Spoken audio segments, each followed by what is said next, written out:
They did not come to conquer us, and they certainly did not come to save us. They fell from the void like ash from a cosmic fire, begging for a soil that was not their own.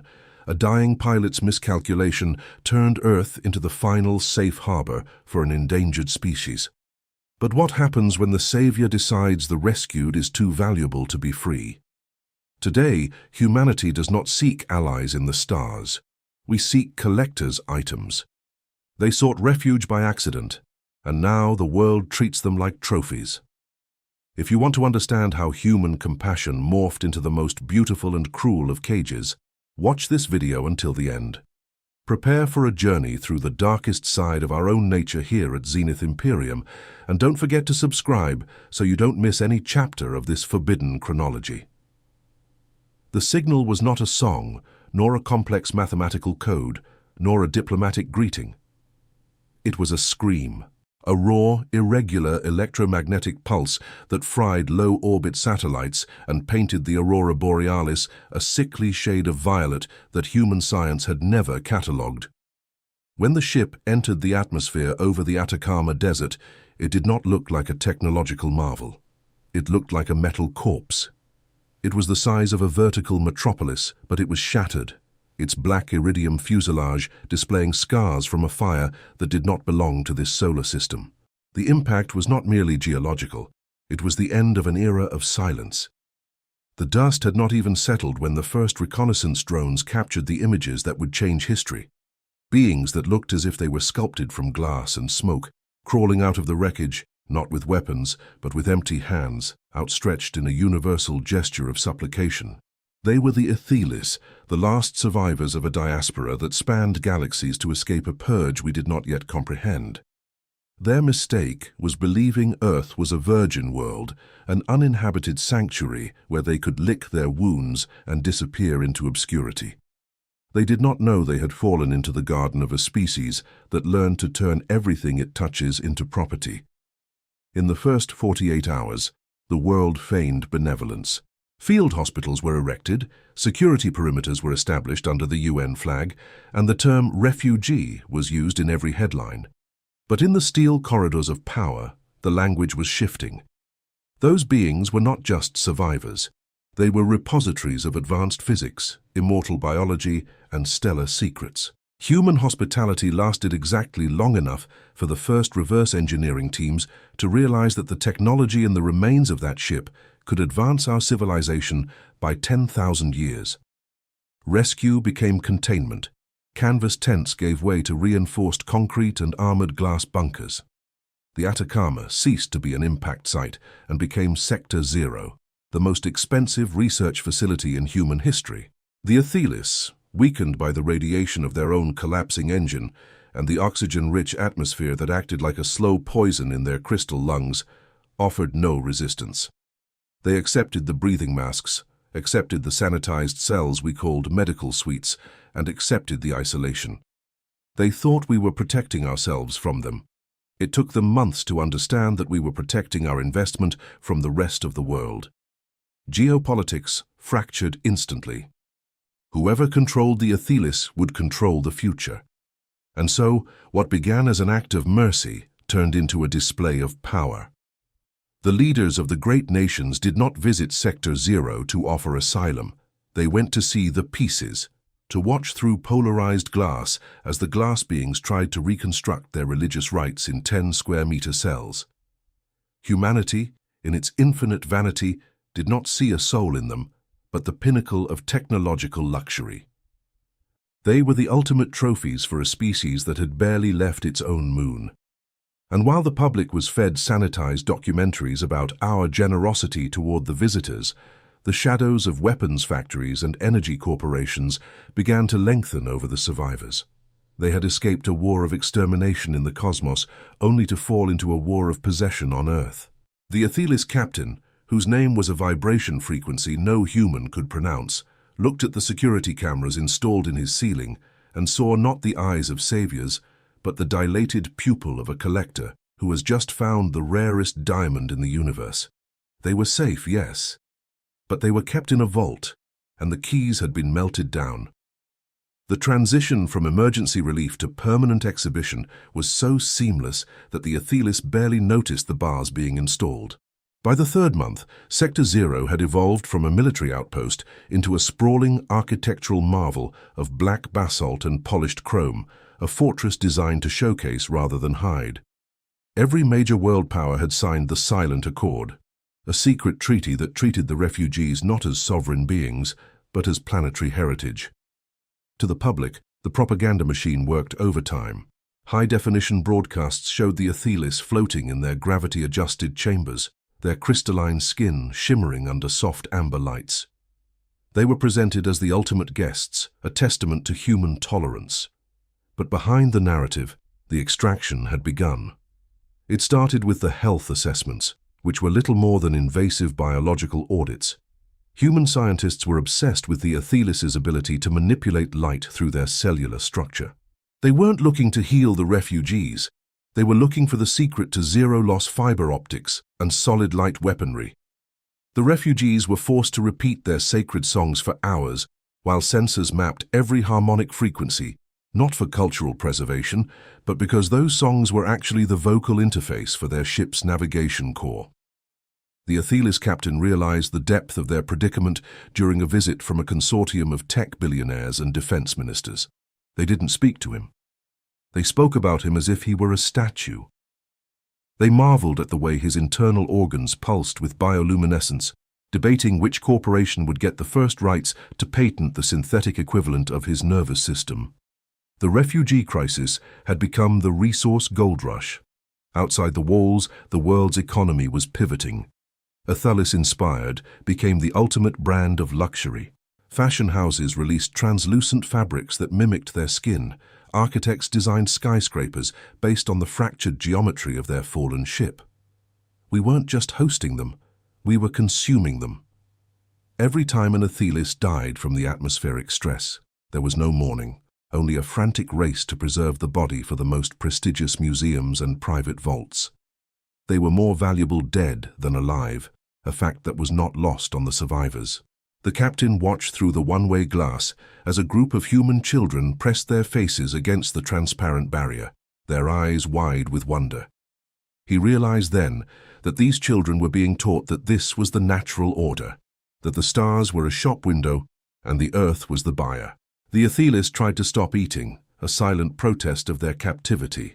But the humans responded with nutrient misting, a technological forced feeding that kept them glowing and vibrant for the cameras. We couldn't let our trophies dull. The cruelty was draped in the finest silk. We gave them everything they asked for, books, music, art supplies, as long as it stayed within the vault. They were the crown jewels of a planet that had suddenly found itself in possession of the universe's most exquisite rarities. But while the humans celebrated their new status as the galaxy's premier curators, they ignored the warnings the captain tried to broadcast. He tried to tell them that his people were not the only ones who knew how to track a scream across the void. He tried to explain that if you find a diamond in the dirt, it usually means the owner is coming back for it with a shovel. But the humans were too busy polishing their new treasures to listen. They were intoxicated by the prestige of their prisoners. They had turned a desperate plea for help into a high-end gallery, and they were too proud to realize that a gallery is just a target with better lighting.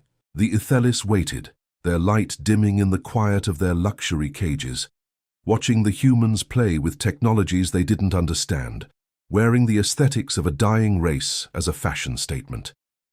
They were no longer a civilization. They were a collection, and the Earth was a museum that had forgotten its doors were unlocked. By the 6th month, the commodification of the Aethelis had reached a fever pitch. In the high society circles of Neo-Tokyo, Paris, and New York, owning a fragment of the stellar glass from the original crash site was the ultimate status symbol, more precious than any diamond. But the living trophies remained the true prize.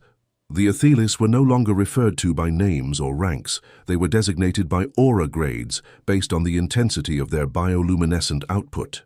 The captain, whose light remained the most stable and complex, became the centerpiece of the Solstice Gala, a diplomatic event where he was displayed in a massive, suspended, pressurized orb of sapphire glass.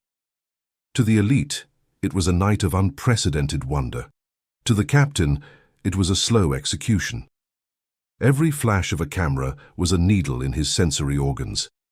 Every toast made in the name of human progress was a mockery of his people's extinction. He watched the humans, dressed in shimmering fabrics that mimicked his own dying skin, and saw the terrifying speed of their adaptation. Humanity had not just integrated the Aethelis, they had scavenged them. Industrial grandeur had taken on a new, darker meaning. Massive refineries now ringed the Atacama, puffing out plumes of iridescent smoke as they processed the exotic minerals found within the refugee ship. These factories weren't building for peace. They were constructing the Aegis fleet, a series of orbital interceptors powered by the very fuel cells the Aethelis had begged us to help them stabilize. We told them we were building a defense for their protection. In reality, we were building a wall to ensure no one else could take our prizes away. The internal politics of Earth had become a silent battlefield of espionage and greed. Intelligence agencies from 4 continents attempted extraction ops not to free the refugees, but to kidnap them for their own sovereign laboratories. The Aethelis were the new nuclear weapons, and the arms race was glowing. Inside Sector 0, the survivors began to exhibit signs of core fading, a psychological and physiological collapse. Their glass-like limbs became brittle, turning opaque and grey. The human response was not to grant them the open air or the freedom they craved, but to increase the intensity of the artificial radiation baths. We treated them like failing neon signs, giving them just enough power to keep them bright for the next quarterly report. The captain tried one last time to communicate the gravity of their situation to the High Commissioner. He used his remaining strength to project a star map onto the walls of his enclosure, pointing to a void in the Orion Arm. He tried to explain that the hunters who destroyed his world were not just soldiers, but collectors of a different sort, and they did not like competition. The commissioner only smiled, nodding as if he were looking at a beautiful piece of abstract art, before asking the technicians if the projection could be recorded for a digital art installation. The disconnect was absolute. The humans were so blinded by the glow of their new trophies that they could no longer see the fire they had come from. Every request the Aethelis made for a long-range transmitter to signal their peaceful intentions was denied under the guise of planetary security. In truth, the governments of Earth didn't want the galaxy to know they had the Aethelis. They wanted to keep the secret until they had drained every ounce of innovation from their crystalline marrow. They were the world's most beautiful secret, a captured godhood kept in a basement of steel and silicon. But the Aethelis knew something the humans refused to acknowledge. Silence in the deep vacuum of space is never empty. It is a tension, a bowstring being pulled back. The more Earth celebrated its new celestial era, the more the captain felt the cold vibration of something ancient and hungry, turning its gaze toward the unremarkable yellow star. We had put ourselves on the map not as a civilization to be respected, but as a vault to be cracked. And as the humans prepared for the next grand exhibition of their stellar guests, the first shadow passed over the moon. A shadow that didn't come from a failing ship, but from a predator that had finally tracked the scent of its stolen property. The gala continued, the music played, and the Aethelis dimmed, waiting for the museum to burn. The atmosphere of Earth was no longer just air. It was a broadcast medium. Every frequency was saturated with the filtered, beautiful images of the Aethelis, turning the tragedy of their arrival into a global brand. But while the masses marveled at the digital displays, the physical reality inside Sector 0 had become a nightmare of industrial coldness. The research facility had expanded downward, a brutalist labyrinth of obsidian and slate gray that mirrored the deep void aesthetic the humans had come to associate with prestige. Here, the industrial grandeur was at its most terrifying. Massive pistons hissed with pneumatic force, powering the scanners that stripped the Aethelis' culture for parts. The refugees were now living in a state of perpetual observation. Their very thoughts, translated through the oscillation of their crystalline neural paths, were being indexed by massive AI arrays.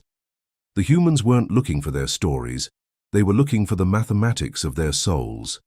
This was the era of the patent wars, where corporations fought over the rights to specific wavelengths of Aethelis light. The captain was no longer seen as a leader, but as a primary asset. He was moved to a central spire of the facility, a structure that looked less like a laboratory and more like a cathedral dedicated to human greed. The walls were lined with mechanical textures and intricate piping, a Denis Villeneuve-esque vision of a functionalist hell.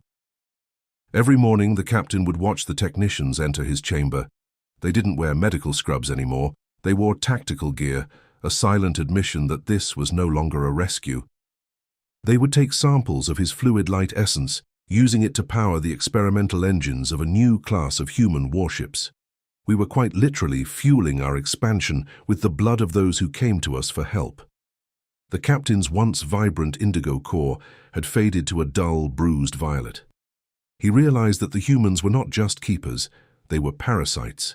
They had found a way to consume a civilization without killing it, keeping the Aethelis in a state of permanent glowing agony because a dying Aethelis produced a specific type of energy that was invaluable to human quantum computing. Outside, the propaganda grew more absurd. The Aethelis Integration Act was passed, a law that legally classified the refugees as non-terrestrial biological heritage, effectively stripping them of any rights and placing them under the permanent guardianship of the state. There were protests, of course, but they were small and easily ignored. Most of humanity was too busy enjoying the fruits of the harvest. Cheap, near-limitless energy, holographic interfaces that responded to thought, and medical breakthroughs that promised to double the human lifespan, all of it built on the bones of the refugees. The captain tried to communicate with the other survivors through the facility's internal power grid, sending subtle pulses of light. He found that only 6 of the original 300 were still conscious. The others had shattered, a state of total catatonic collapse where their bodies turned into literal unmoving glass. Even then, the humans didn't mourn. They simply moved the shattered Aethelis to the lobby of the building, turning the corpses into decorative pillars that greeted visitors with a haunting, frozen glow. The callousness was the point. It was a demonstration of dominance. We had taken the most advanced beings we had ever met and turned them into furniture. But the captain knew the clock was ticking. In the quiet moments between the invasive tests, he could feel a shift in the cosmic background radiation. It was a specific frequency, one that his people had feared for millennia. The collectors from the Orion Arm were no longer just a distant threat. They had reached the edge of the Kuiper Belt. They weren't coming for war, and they weren't coming for diplomacy. They were coming to reclaim their lost items from the thieves of Earth. The captain looked at the human lead researcher, a woman who had spent years cataloguing his pain and felt a flicker of something that might have been pity. He tried to project a final warning, a visualization of a void so vast it swallowed suns. The researcher only adjusted her glasses, noted the interesting spike in visual output, and ordered the technicians to increase the sedative dosage. The humans were so arrogant in their possession that they couldn't conceive of a power that would treat them the same way they treated the Aethelis. They thought they were the masters of the gallery. They didn't realize they were just the temporary caretakers of a collection that was about to be repossessed by force. The 8th month marked the completion of the Obsidian Spire, a monument to human achievement that doubled as the most secure vault on the planet. Its architecture was a brutalist hymn to the industrial scale humanity had achieved using stolen secrets, a monolith of slate gray and obsidian that pierced the clouds above the Atacama. Inside, the temperature was kept at a precise freezing point to stabilize the Aethelis's fragile physical forms, which had begun to leak light like cracked lamps. The humans called this the preservation, but to the survivors, it was the deep freeze of the soul. Every hallway in the spire was lined with intelligent glass, a byproduct of Aethelis skin cells that allowed the human staff to see every movement of the prisoners while remaining invisible themselves. The captain was now kept in a state of suspended animation for 20 hours a day, his consciousness plugged into the Zenith array, a massive organic computer that translated his ancient memories into blueprints for human expansion. We weren't just stealing their future, we were mining their history. We mapped the fallen empires of the Orion Arm, not to avoid their mistakes, but to find the ruins they left behind so we could scavenge those too. The captain's mind was a map, and we were the cartographers of a new predatory empire. Outside, the trophy economy had transformed the face of the earth.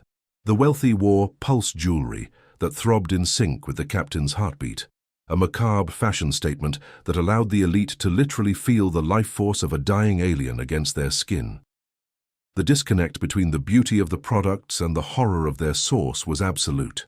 The public no longer saw the Aethelis as refugees, they were the providers. A narrative had been crafted where the Aethelis had gifted their technology to humanity in exchange for our protection, a lie so pervasive that even the protesters began to dwindle. The humans had weaponized the concept of gratitude. But in the depths of the spire, the captain felt the first true contact from the outside. It wasn't a signal from his people, but a culling pulse from the Karath Dominion, the very entity they had died to escape. The pulse was a silent gravitational wave that caused every piece of Aethelis technology on Earth to vibrate with a high-pitched, mournful frequency. The humans misinterpreted this as a technical glitch, an instability in the power grid. They responded by tightening the containment fields, inadvertently turning the spire into a giant tuning fork that screamed Earth's location into the deep dark. The lead researcher, fascinated by the resonance, ordered the extraction of the captain's primary optic nerve, believing it held the secret to interstellar sight. She did not realize that by doing so, she was blinding the only being who could see the incoming fleet. As the surgical lasers hummed to life, the captain projected a final, desperate image onto the laboratory walls. A vision of Earth, not as a blue marble, but as a glass marble, shattered under the heel of a giant. The researcher didn't even look up from her monitor. She was too busy calculating the market value of the data they were about to harvest. To her, the captain was not a living creature with a warning. He was a hard drive with a pulse. And as the first nerve was severed, the lights in the Atacama flickered. For a brief second, every pulse jewel on the planet turned blood red. The gala guests laughed, thinking it was a new programmed feature, a clever trick by the designers. They didn't know it was the alarm bell of a species that had just been found.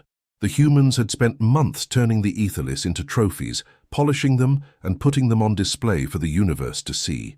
Now, the universe was looking back, and it didn't see a civilization of explorers or a planet of heroes. It saw a group of scavengers playing with stolen toys in a house made of glass. The captain, his vision fading into a grey fog, felt the vacuum of space ripple. The Dominion was no longer coming. They were here, hidden in the shadow of Jupiter, watching the Museum of Earth celebrate its own demise. They wouldn't come with demands. They wouldn't come with treaties. They would come for their property, and they didn't care if the display case, the Earth itself, was smashed in the process. The shadow of Jupiter was not a void, but a staging ground. The Karath Dominion moved with a cold geometric precision that mocked the chaotic expansion of human industry.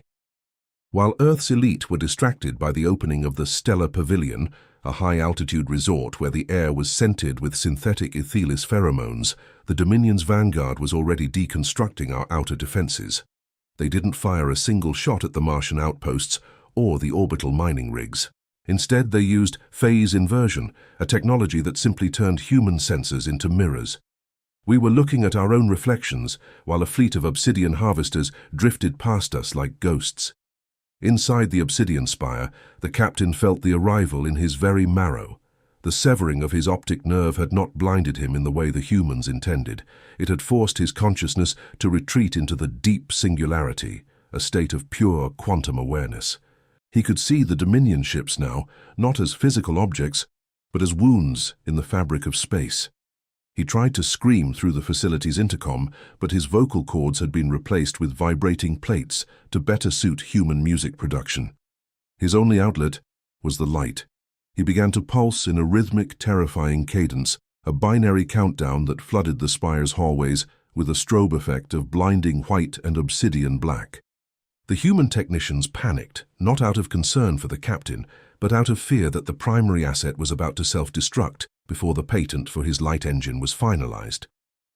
The lead researcher ordered a neural lock, a brutal procedure that pumped liquid nitrogen into the captain's containment unit to freeze his brain activity. She watched the temperature gauges drop, satisfied that she had saved the data, unaware that she was merely trapping a dying god in a cage of ice at the exact moment the world needed his voice. Outside, the first sign of the invasion wasn't a blast, but a silence. Every Aethelis-powered device on Earth stopped working simultaneously. The holographic billboards in Times Square went dark. The pulse jewelry on the wrists of the wealthy turned into cold grey stone. The Aegis fleet, the pride of human orbital defense, drifted aimlessly as its stolen power cores were remotely deactivated by the Dominion's override codes. Humanity had built its new world on a foundation of stolen light, and the owners had just flipped the switch. In the sudden darkness, the sky over the Atacama Desert split open. It wasn't fire that fell from the heavens, but containment beams, solid pillars of violet light that descended from the clouds, pinning the Obsidian Spire to the earth like a needle through an insect. The Dominion did not broadcast a message of war. They broadcast a reclamation notice. Across every screen that still had power, a single image appeared, a digital inventory list of the Aethelis survivors, including their current market value and the damages Earth owed for their unauthorized use. To the Kerath, we weren't enemies to be fought, we were thieves to be audited. The Spire's reinforced concrete walls, designed to withstand nuclear strikes, began to vibrate until they turned into fine dust. The Dominion's technology didn't destroy matter, it simply revoked its right to be solid. The human guards, armed with high-tech rifles that were now useless paperweights, watched in horror as the ceiling of the facility vanished, revealing the belly of a ship that spanned the horizon. The trophies were being taken back, and the collectors didn't care about the collateral damage of the shelf they were clearing. The captain, trapped in his frozen state, felt the pull of the reclamation beams. He felt his people being lifted one by one from their glass cells. But they weren't being rescued. They were being logged. He saw his brothers and sisters, now grey and broken, being dragged into the Dominion's holds to be processed back into the labor machines they had fled from. The tragedy was doubling. Earth had turned them into art. The Dominion would turn them back into fuel. As the captain's own containment orb began to rise into the sky, he caught one last glimpse of the lead researcher. She was screaming, not in terror, but in rage, clutching a hard drive containing the stolen blueprints. She ran toward the rising orb, reaching out as if she could pull the captain back down by force. She didn't see the Dominion's sanitization field sweeping across the ground. In a flash of violet heat, she and the entire spire were erased, leaving nothing but a perfectly circular crater of vitrified sand. The Dominion had no interest in human survivors or human history. They wanted their property, and they wanted the thieves to know that their short-lived golden age was over. The Earth was no longer a museum. It was a crime scene, and the lights were going out for good. The sky over the Atacama was no longer a natural horizon. It was a cold, mechanical ceiling of obsidian and violet energy. The reclamation was moving with the brutal efficiency of an industrial harvest. As the captain's containment orb ascended toward the gargantuan Dominion flagship, he could feel the terrestrial gravity of Earth falling away, replaced by the humming, synthetic pull of the Kerath's holding bays. Below him, the world he had hoped would be a sanctuary was dissolving into a state of total systemic failure. The Aethelis era had collapsed in a matter of minutes. In the great cities, the silence was more terrifying than any explosion. Without the stolen power from the Aethelis cores, the ultra-modern infrastructure of human civilization became a graveyard of glass and steel. High-speed maglev trains derailed as their magnetic tracks lost polarity. Surgical robots in high-end clinics froze mid-incision. The industrial grandeur that humanity had bragged about was revealed to be a hollow shell, a borrowed glory that was never truly ours. The Dominion ships didn't bother to land, they simply hovered, their gravity harpoons reaching down to pluck every piece of Aethelis technology and every Aethelis life from the surface. The captain watched through the blurring frost of his cryo unit as the human military attempted a desperate, pathetic counterstrike. A wing of experimental stealth fighters, the vanguard of humanity, roared into the upper atmosphere.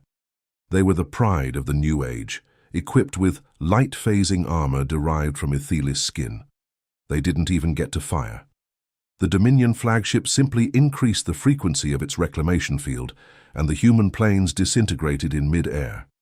Their armor, being made of the very trophy material the Dominion was reclaiming, was simply called back to its source. The pilots were left to fall through a sky of burning debris, discarded by a technology that no longer recognized them as its masters. Inside the flagship's primary processing deck, the captain's orb was slammed into a docking port with a violent metallic jar. The ice in his unit began to flash thaw, not out of mercy, but because the Kerath needed his neural patterns to be fluid for the final audit. A Kerath overseer, a being of sharp geometric angles and cold mathematical intent, approached the glass.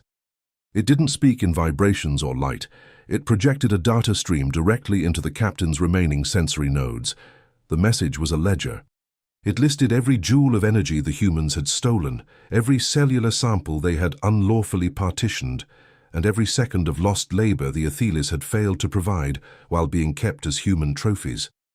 The Dominion's cruelty was different from humanity's. Humans had been cruel out of vanity and curiosity. The Kerath were cruel out of accounting. To them, the captain wasn't a king or a refugee. He was an item with a depreciated value. The overseer adjusted a dial on the containment unit, and the captain felt his consciousness being forcibly expanded. They were using him as a bridge to scan the entire human planetary network. He saw through the overseer's eyes. He saw the panic in the streets of London, the riots in the darkened malls of Dubai, the weeping of those who had thought they were the new gods of the galaxy. He felt the collective realization of 7 billion people as they understood that their treasures had been a death sentence. The humans had treated the Aethelis like beautiful birds in a cage, never imagining that the owner of the cage was a predator that didn't like its pets being touched. The Dominion's plan was now clear in the data stream. Once the property was fully recovered, the Earth was to be sanitized to ensure no further biological contamination or technological theft could occur. It was a standard procedure for the Kerath. You don't leave a thief with a map of your house. The captain, struggling against the neural shackles, tried to find a spark of his old indigo light. He realized that the humans, in their desperate scavenging, had left one thing behind: a back door in the energy signature they had modified for their own weapons. It was a human flaw, a bit of messy, imperfect engineering that the precise Kerath would never expect. It was a small, chaotic chance. As the Dominion's main cannons began to charge, preparing to fire a molecular debonder that would turn Earth's crust into liquid, the captain focused all his remaining essence on that one human-made imperfection. He was a trophy of the Earth now, and if he was going to be reclaimed, he would bring the messy, violent spirit of his collectors with him into the heart of the machine. The molecular debonder at the core of the Dominion flagship began to hum, a sound that wasn't heard but felt as a vibration in the atoms of every living thing within 1,000 miles. It was the sound of a closing statement. The captain, suspended in the audit fluid of his reclamation tank, watched the data stream of the human world flicker and fade. He saw the last pockets of resistance on the surface, brave, foolish men and women in the Atacama trying to fire ballistic missiles at a god made of obsidian. They were trying to protect a museum that was already empty. But the captain was no longer looking at the Earth as a victim. He was looking at it as a blueprint. In the months of his captivity, the human scientists had done more than just torture him. They had grafted their own jagged, desperate logic onto his crystalline essence. They had infused his energy signatures with the Zenith protocol, a chaotic override designed to prioritize survival at any cost. The Kerath overseer moved to initiate the final purge, its geometric limbs dancing across a console of solid light. It did not see the ghost in the machine. The captain reached out through the neural bridge, not with the grace of an Aethelis, but with the predatory hunger of a human. He exploited the messy, redundant code the lead researcher had left in his modified power core, the same flaw that had allowed humanity to turn his life force into a weapon. He didn't try to shut the ship down, he tried to make it human. He flooded the Dominion's logical processors with the unfiltered sensory data of 7 billion terrified, angry, and defiant souls.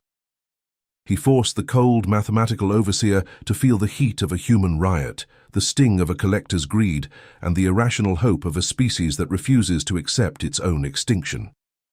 The Dominion flagship shuddered. The phase inversion mirrors cracked. For the first time in an eon, the Kerath felt an error. It was a surge of pure, unadulterated chaos. The molecular debonder misfired, its beam of violet energy curving away from the Earth and slicing through the Dominion's own screening fleet. The ships that were supposed to sanitize the planet began to collide, their navigation systems blinded by a sudden influx of human emotion and Aethelis agony. The Overseer's geometric form began to fracture, unable to compute the paradox of a controlled asset fighting back with the tactics of a thief. On the primary processing deck, the captain's containment orb shattered from the inside. He stepped out onto the obsidian floor, his body a terrifying fusion of Aethelis glass and human industrial plating. He was no longer the fading indigo refugee who had crashed in the desert. He was a new kind of entity, a trophy that had learned how to hunt. He moved through the deck like a strobe light, his limbs flickering in and out of the physical dimension. Every Kerath guard that approached him was not just killed, but unwritten, their logical existence deleted by the chaotic interference he projected. He reached the central command hub and placed his hands on the primary light core of the flagship. He didn't want to escape.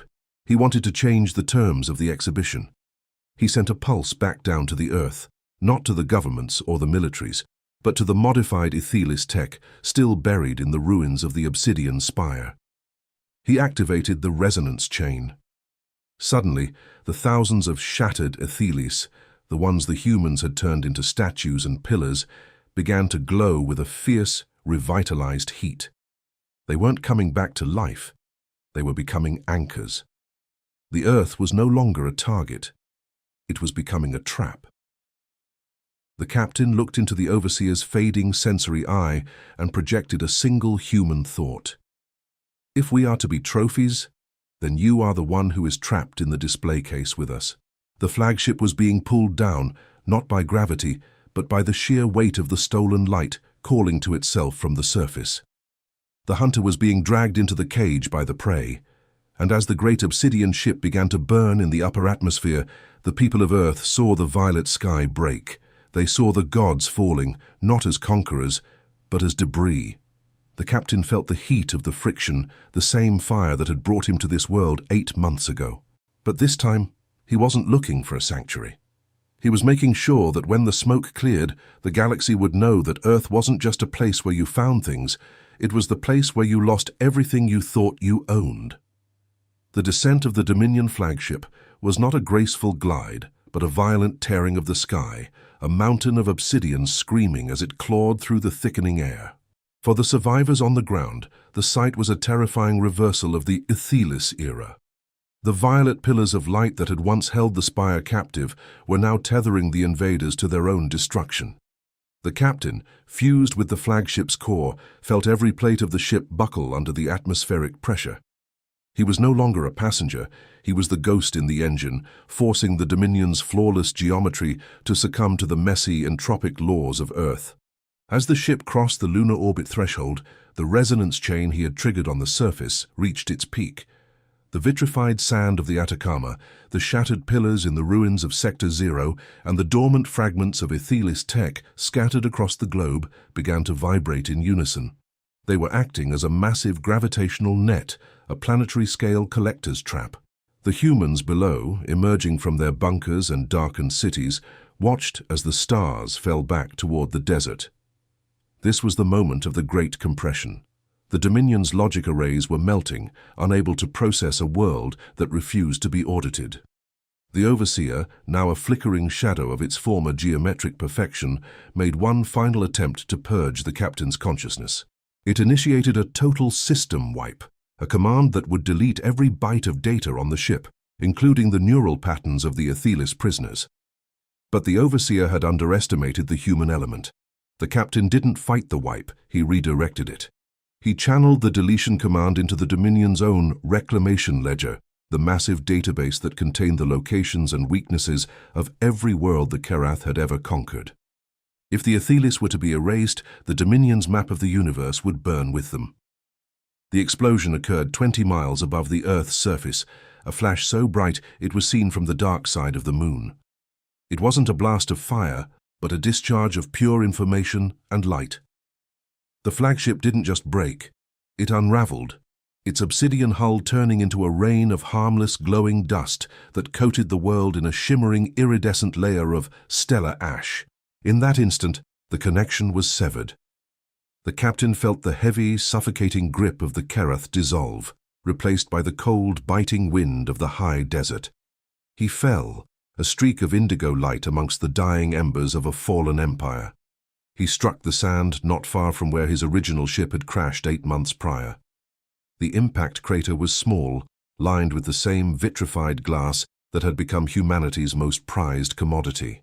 But when the first human recovery teams arrived, not with cameras or gala invitations, but with the cautious, weary eyes of survivors, they didn't find a trophy. They found a soldier. The captain lay in the center of the crater, his crystalline form now scarred and reinforced with the slate-gray industrial alloys of the spire. He was the first of a new breed, a synthesis of alien light and human grit. He looked up at the humans, and for the first time, he didn't see them as collectors. He saw them as something more dangerous and more hopeful, a species that had survived its own greed. Across the globe, the other shattered Aethelis began to stir. They weren't healed, but they were different. The core fading had stopped. They had been tempered by the fire of the reclamation. The Earth was changed too. The industrial grandeur of the previous months was gone, replaced by a world of ruins and silence. But in that silence, there was a new frequency. The stolen technology was gone, but the knowledge of how to fight for it remained. Humanity had lost its trophies, but it had gained its first true interstellar memory.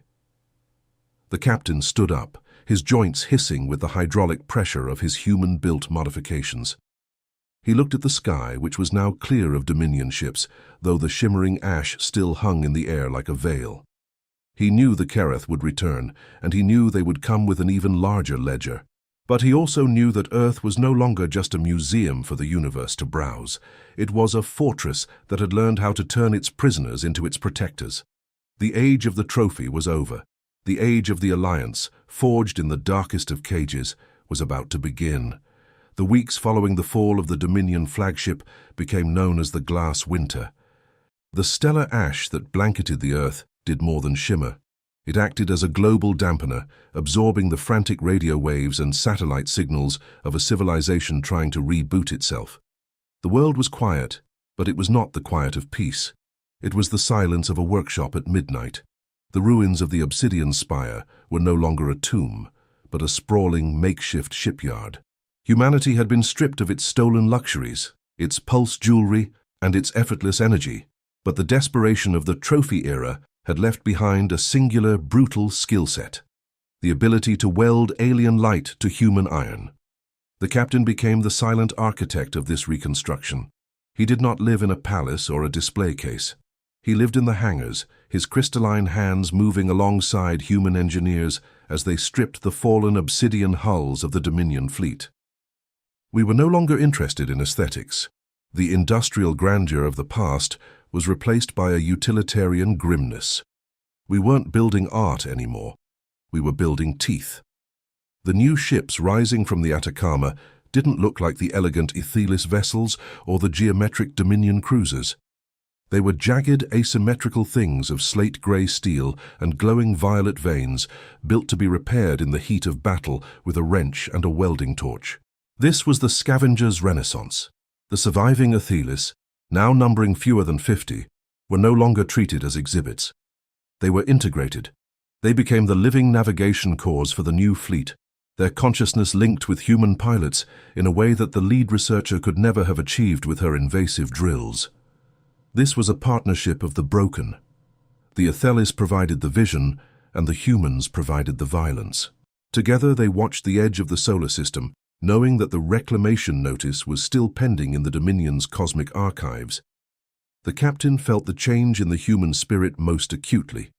The vanity that had fueled the gala nights and the patent wars had been replaced by a cold, generational resolve. We had realized that as long as we were seen as collectors, we were just targets. To survive, we had to become the thing that no one wanted in their collection. We had to become the species that breaks the shelf. In the darkened cities, the power was still intermittent, and the Aethelis-inspired fashion had been traded for rugged survival gear. But there was a pride in the work that hadn't existed when the wealth was borrowed. The captain watched a group of young technicians as they installed a salvaged Dominion debonder into a human-built freighter. They were laughing, a harsh, defiant sound that echoed through the obsidian ribs of the shipyard. They weren't afraid of the stars anymore. They were waiting for them. The captain realized then that the mistake of their landing had been more than a navigational error. It had been an evolutionary catalyst. The Aethelis had brought the fire, and the humans had provided the furnace. As the first of the new Apex-class ships flared its engines, casting a bruised violet glow across the desert floor, the captain looked at his own scarred reflection in the hull. He was a trophy no more. He was a weapon, forged in a cage, sharpened by the greed of his captors, and now wielded by a planet that had finally learned that some things in the universe are not meant to be owned. They were ready for the audit. The second invasion did not arrive with a scream, but with the terrifying silence of an absolute shadow. 11 months after the first ship fell, the Kereth Dominion returned to settle the debt. This was not a reclamation team. It was a liquidation fleet. Thousands of obsidian shards hung in the high orbit of Earth, blotting out the stars until the night sky looked like a cracked mirror. The glass winter was ending, replaced by the obsidian eclipse. But as the Dominion's command centers prepared to broadcast the final termination sequence, they found the planetary network was no longer a mess of chaotic human radio waves. It was a single, humming frequency of reinforced indigo. The humans had not spent their time mourning the loss of their luxuries. They had spent it hardening the cage. In the command center, deep beneath the Atacama, the captain stood before a tactical display that pulsed with the life force of every surviving Aethelis. They were no longer prisoners of the Zenith array, they were the architects of it. The human generals stood beside them, their faces weathered by the relentless industry of the last few months. There were no cameras here, no gala guests, only the smell of ozone and burnt oil. The captain signaled the activation of the Vanguard Veil. Across the globe, the iridescent dust of the stellar ash that had settled on the surface began to rise. It didn't just float, it organized. Driven by the resonant frequencies of the Aethelis survivors, the ash formed a planetary-scale shroud of reactive particles. To the Dominion sensors, Earth simply vanished. It became a blind spot in the universe, a deep void that swallowed every scanning beam the invaders threw at it. The Dominion, frustrated by the loss of their targets, launched their extermination swarms, millions of kinetic needles designed to rain down and shred the atmosphere. That was when the new fleet rose to meet them. The Apex-class ships did not come in formation. They came in a swarm of slate-gray fury. They were ugly, brutal machines, built with the industrial grandeur of a species that had looked at the apocalypse and decided to outwork it. These ships didn't use elegant shields. They used ablative light plating, a crude but effective armor made from the recycled hulls of the first Dominion flagship. Every time a human ship was hit, it didn't just take the damage, it absorbed the energy, glowing brighter with every strike, fueling its own counterattack. It was a technology of spite. The captain, linked to the flagship Zenith Imperium, led the charge into the heart of the eclipse. He felt the dual consciousness of the human pilots, their fear, their aggression, their strange, irrational love for a world that had once treated him like a product. He realized that the humans hadn't just changed the Aethelis. The Aethelis had changed the humans. We were no longer a species of collectors. We had become a species of guardians. The battle in the upper atmosphere was a chaotic symphony of violet fire and obsidian shards. The Dominion's geometric logic was failing again. They were trying to fight a war of attrition against a planet that had turned its own scars into weapons. As the Zenith Imperium punched through the Dominion's front line, the captain projected a message into the Karath's collective mind. It wasn't a plea for mercy, and it wasn't a declaration of war. It was a receipt. He showed them the cost of their audit, the broken ships, the lost energy, and the sheer, unyielding resistance of a world that refused to be an entry in a ledger. He showed them that Earth was no longer a vault to be cracked, but a furnace that would consume any hand that tried to reach inside. The Dominion's High Auditor, a being of cold, crystalline perfection, felt a flicker of something it hadn't experienced in millennia, the realization that the cost of this harvest was higher than the value of the prize. The trophy world had become a black hole, and the Dominion was being pulled into its event horizon. The final battle for Earth did not end with a surrender. It ended with a total systemic rejection. As the Zenith Imperium reached the heart of the Dominion's command cluster, the captain unleashed the final stage of the resonance chain. He didn't just fire weapons, he broadcast a frequency of pure, unrefined evolution. He forced the Karath fleet to witness the transformation of the Aethelis from dying refugees into the very core of a new hybrid civilization. The Dominion's ships, built on a foundation of rigid, stolen perfection, could not withstand the chaotic adaptability of the human-Aethelis bond. One by one, the obsidian monoliths began to fracture, their hulls turning to glass before shattering into the void. The High Auditor realized too late that they hadn't come to suppress a rebellion. They had stumbled into a forge. The retreat of the Karath Dominion was a panicked, disorganized flight into the shadows of the outer solar system. They left behind the wreckage of their pride, millions of tons of obsidian debris that would eventually form a new, shimmering ring around the Earth, a permanent reminder to the galaxy that this world was no longer open for business. On the surface, the obsidian eclipse broke, revealing a sky that was no longer just blue, but streaked with the indigo and violet remnants of the battle. The humans who emerged from the ruins of the Atacama didn't cheer. They looked at the sky with the quiet, heavy understanding of a species that had finally graduated into the deep dark. They were no longer the people who had found a trophy in the sand. They were the people who had held the line when the universe came to take it back. The captain stood on the observation deck of the Zenith Imperium as it settled into a stable orbit. His crystalline form was now a permanent mosaic of alien light and human steel, a living bridge between two worlds that had both lost everything and found something harder. He looked down at the Earth and saw the lights of the cities flickering back to life. This time, the power didn't come from stolen cores or captive guests. It came from the Zenith Array, a network fueled by the mutual survival of two species who had decided that their lives were not for sale. The Aethelis survivors were no longer in cages or galleries. They were in the cockpits, the laboratories, and the legislative halls. They were no longer refugees. They were home. The legacy of the trophy era remained, but its meaning had been inverted. The Obsidian Spire was rebuilt, not as a vault, but as the first interstellar embassy of Earth. The pulse jewelry was gone, replaced by commemoration shards worn by those who had fought in the trenches of the Atacama. Throughout the galaxy, the story of the accidental landing became a cautionary tale for every expanding empire.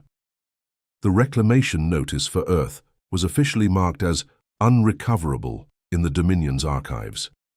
The message was clear. Earth is not a museum. It is a world that weaponizes its mercy. As the sun rose over the new rings of Earth, the captain sent one final transmission into the void, a beacon for any other wanderers, refugees, or dreamers lost in the Orion Arm. It was a simple message, broadcast in every frequency of light and sound. We are the Zenith Imperium. We do not collect. We do not own. We protect our own. The age of the trophy was dead, and the age of the protector had begun. The stars were still cold, and the universe was still hungry, but for the first time in history, the people of Earth were looking up at the night sky and seeing not a mystery to be solved, but a territory to be guarded. Behind the glass and the iron, humanity and the Aethelis stood together, waiting for the next dawn.